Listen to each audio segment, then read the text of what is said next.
Warning, incoming goblin. Warning, incoming game. You get it, it's a reboot reference. Hey gang, and welcome back. Today's patron shoutout goes to Marcus. Thanks Marcus for supporting the channel. In today's game, Matt, Arja, and John have rejoined me, with Matt playing his Esika deck. He keeps Island, the World Tree, Into the North, Once Upon a Time, Kasmina, Enigma Sage, Bringer of the Red Dawn, and Cultivate. I am playing my Krenko deck, keeping Mines of Moria, Beetleback Chief, Throne of the God Pharaoh, Goblin Instigator, Cheering Fanatic, a Snow-Covered Mountain, and a Goblin Crater Maker. Arja is playing his Ayli deck, keeping Shambling Vents, Temple of Silence, Lightning Greaves, Kirik, Son of Yawgmoth, Knight Errant of Eos, Outrider Encore, and Agreed. Last but not least, John is playing Chromium, keeping Helm of the Gods, Soulless Jailer, Plains, Teferi's Protection, Toper Orb, Smothering Tithe, and a Swamp. Matt wins the die roll and starts us off. Before we get into today's game, I want to talk about the sponsors for my channel. Card Conduit is the best way to sell your unused Magic cards. Whether you've got a box of unsorted bulk, or a complete and alphabetized set, there's a great option for everyone. With a payout averaging 19% better than using any one buy list, and that's after fees are applied, you can rest assured you'll get the best bang for your buck. If you're a skeptic like me, their easy customer service and detailed reports make the whole interaction transparent and safe. Use Card Conduit today to save yourself some time and make some extra money. And 401 Games, Canada's one-stop shop for trading cards, board games, and hobby supplies. Not to mention an easy-to-use and great online buy list. And if you use the promo code MTGMUDSTA, your first purchase of MTG sealed and singles will be 5% off. And Dragon Shield, the strongest sleeves for your strongest deck. So be sure to use the code MUDSTA or the affiliate link down below to save 5% on your next order. He draws, and plays the World Tree, which comes in tapped. I play a tap Mines of Moria. Arja also has a tap land with Temple of Silence, and he scries 1. John plays a Plains, and then casts Helm of the Gods. Matt's got an island for turn, and he then casts for free Once Upon a Time. He reveals a Rejuvenating Spring from it, and then casts Into the North, going to find a snowland, and passing. I play a mountain for turn, and cast Cheering Fanatic. Arja's got a command tower, and pays 2 mana to cast Ayli, and passes. John draws and plays a swamp. He casts Soulless Jailer, and passes. Matt's turn has him casting a Cultivate, finding a swamp and a Plains. He then plays the Plains from his hand as his land for turn, and passes. I draw, and play a mountain. I then pay 3 for Blood Moon, and pass. Arja's got a Plains for turn, and casts an Outrider Encore. Going to combat, he justifiably sings his commander at me for 2, and passes after she connects. John draws, and plays a Plains. He then casts Toper Orb, and passes.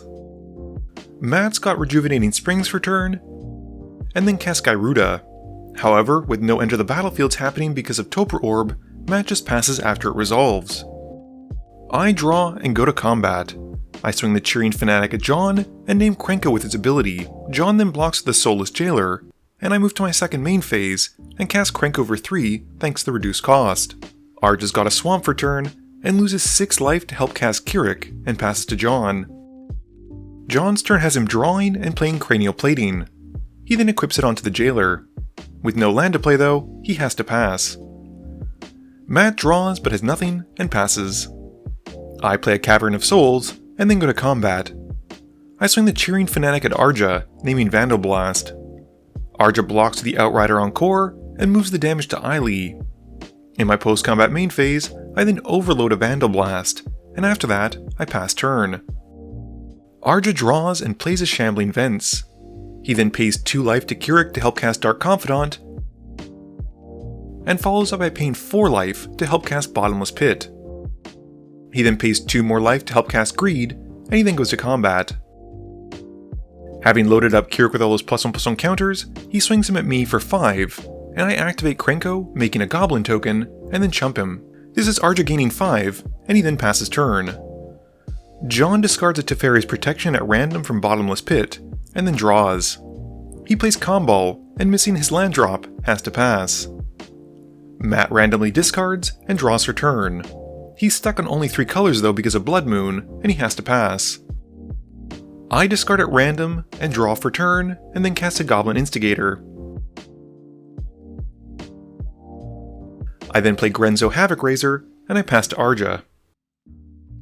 Arja reveals Agadeem's Awakening from the Dark Confidant trigger, taking 3, and then randomly discards a card, and then draws her turn. He plays Agadeem's Awakening as its land side, which comes in as a mountain, and then pays a black mana and 2 life to activate Greed. He then follows up by paying 2 more life to help cast a Vizkopa Guildmage, and he goes to combat. This is Arja swinging Kyrix at John for 6, who takes 6, and Arja gains 6. After that, he passes. John discards, and then draws for turn, and plays an Isolated Chapel. He then plays a Smothering Tithe, and passes. Matt discards a card at random, draws, and then pays the 2 for the Smothering Tithe trigger.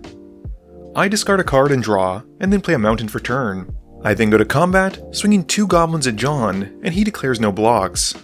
I exile off the top Path of Ancestry and a Soul Ring, and I then cast the Soul Ring, taking 2 from Combal, while John gains 2. I then play a Throne of the God Pharaoh, getting drained for another 2.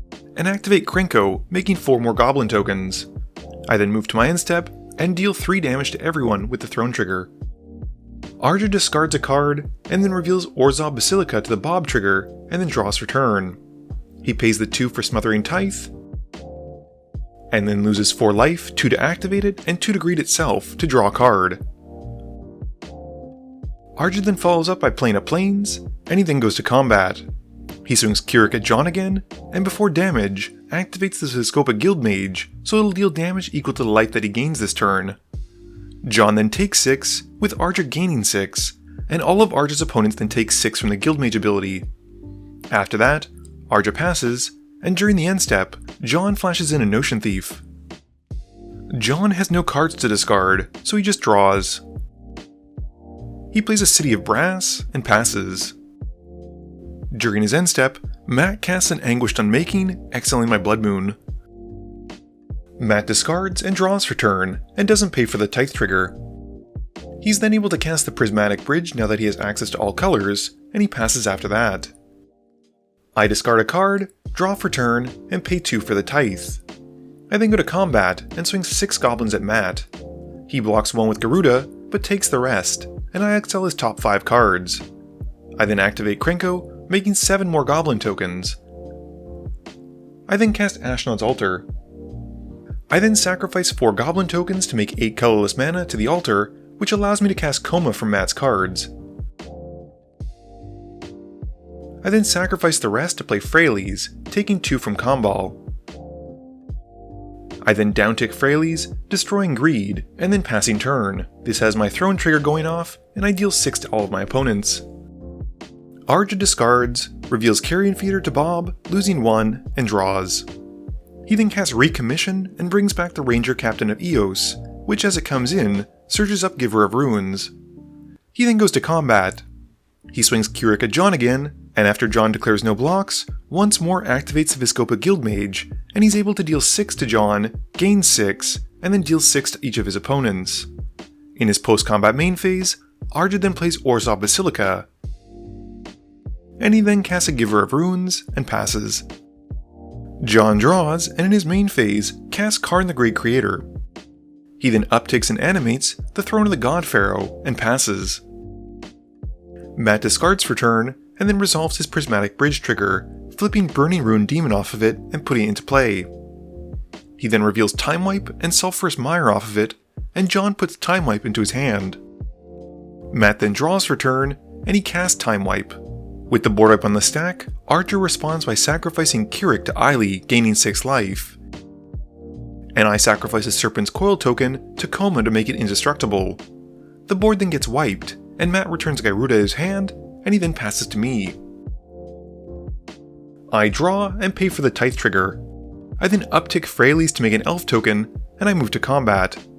I swing Coma at Karn to take him out, and with nothing else, pass to Arja. Arja discards, then draws for turn, and plays a Swamp. He then recasts Ayli, and he then plays a Carrion Feeder and passes. John draws, and his main phase has him casting a Consecrated Sphinx, and he passes turn. Matt discards, and then resolves the prismatic bridge trigger, flipping into an Urbras the Hidden, and then draws for turn. He doesn't pay for the tithe, giving John a treasure, and John gets to draw 2 cards from the Sphinx. Matt then plays a command tower, and he casts an Arcane Signet. He then replays Garuda, but this time it comes in with an Enter the Battlefield trigger. We each mill 4, and Matt then chooses Vorinclex Voice of Hunger from his own milled cards to reanimate. With nothing else, he passes. I draw and decline to pay for the tithe trigger. I then cast a Perforos. John responds with Mana Drain, and unfortunately gets countered. I then go to combat. I swing my Serpents, Coma, and the Elf token at John, and he blocks a Serpent token but drops down to 2. With nothing else, I uptick Freyalise and pass. Arja draws and pays 2 for the tithe, and then casts a Soul Ring. With nothing else, he passes. John discards, draws for turn, and then plays Buried Ruin. He plays an Esper Sentinel, and then Talisman of Hierarchy, and passes to Matt. Matt's turn has him discarding and then flipping into Ugin the Spirit Dragon from the Prismatic Bridge, and he then draws for turn. He then pays the 2 for the Smothering Tithe. Once that's done, he casts a Johnny the Great-Hearted, and upticks the Walker to add a counter and loyalty counter to his whole team. He then goes to combat, and I sacrifice 3 coils to tap down his 3 creatures. In his second main phase, Matt then downticks Ugin for 7 and exiles the board. In response, I sacrifice the remaining coils to Ashnod's altar to float some colorless mana. Matt then follows up with Jace Cunning Castaway, and once he's out, downticks him to make an illusion. He then passes, and before losing the mana, I activate Minds of Moria, exiling some cards to make a treasure.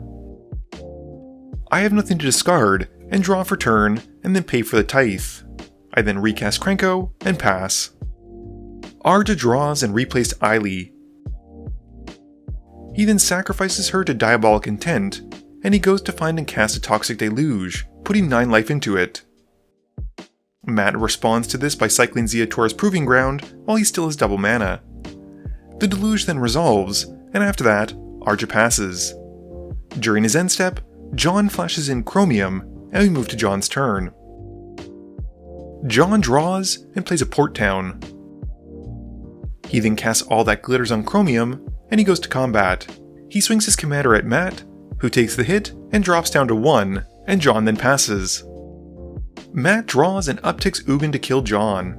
He then plays an Elegant Parlor, surveilling a land to his graveyard, and then recasts the Prismatic Bridge. With nothing else, he passes. I draw, but with my land still tapped down from Vorinclex, I have to pass. Arja draws, and also passes, because Vorinclex has kept his lands tapped as well. Matt flips a Destiny Spinner off the Prismatic Bridge trigger, and draws for turn. He then upticks Ugin, and shoots Arja for 3. He then upticks Jace, and once that's done, follows up by casting Elish Norn, Grand Cenobite, and passes to me. My game plan has severely been hindered because of Elish Norn, so I just draw, play a mountain, and pass. Arja's kind of in the same boat, drawing and passing turn. Matt reveals a Johnny unyielding to the Prismatic Bridge and puts it to field and draws. He upticks a Johnny and reveals Karuga and Vorinclex Monstrous Raider and puts them to hand. He then upticks Ugin, dealing another 3 to Arja, and he then continues by upticking Jace and then plays out Vorinclex. Moving to combat, he swings out at Arja, bringing him down to 1, and passes after that. I draw, but with nothing to do, have to pass. Arja draws, also having nothing, and passes. Matt reveals Nicol Bolas, Dragon God of the Prismatic Bridge, which comes into play. He draws, but the reality is between Nicol Bolas and Jace and Ugin, he's basically able to go infinite, and we know when we're beat and scoop it up. Game review time. This game was 51 minutes and 29 seconds. There were actually a lot of board wipes in this game, which unfortunately for Krenko can slow him kind of down. I think what slowed him down even more though was that Elish Norn. Outside of a Chaos Warp, I really don't have ways to deal with this, so as soon as Matt was able to resolve one, I'm pretty sure I was out of the game. In a similar state of affairs, a lot of Arja's combo pieces for his Ayli deck are very low toughness, which means that Elish Norn will put an end to that very easily. John, on the other hand, was unfortunately 1 point short from taking out Matt, and it was a shame. He had a lot of kind of staxy, taxy kind of cards with the Consecrated Sphinx, the Esper Sentinel, and the Smothering Tithe, and he was getting a lot of advantage, despite the Bottomless Pit tanking most of our hands. Unfortunately, 1 point of life is still 1 point of life. I didn't give Matt's Esika deck much of a second thought after I resolved that Blood Moon. It felt like I really shut him down. Yes, he did get rid of it with Anguish Unmaking, and I probably should have been more wary of him getting a free giant creature every upkeep, but it felt like we were in a pretty good position to just leave him alone until things needed to be dealt with. I think the Ugin was the start of the end, and being able to blast people in the face and wipe the board just pushed him so far ahead of the rest of us. This video wouldn't be possible without the help from my sponsors, but it definitely wouldn't be possible without the help from you, the viewers, and my patrons. So I just want to say thank you for watching, and to remember, friends are just opponents you haven't eliminated yet.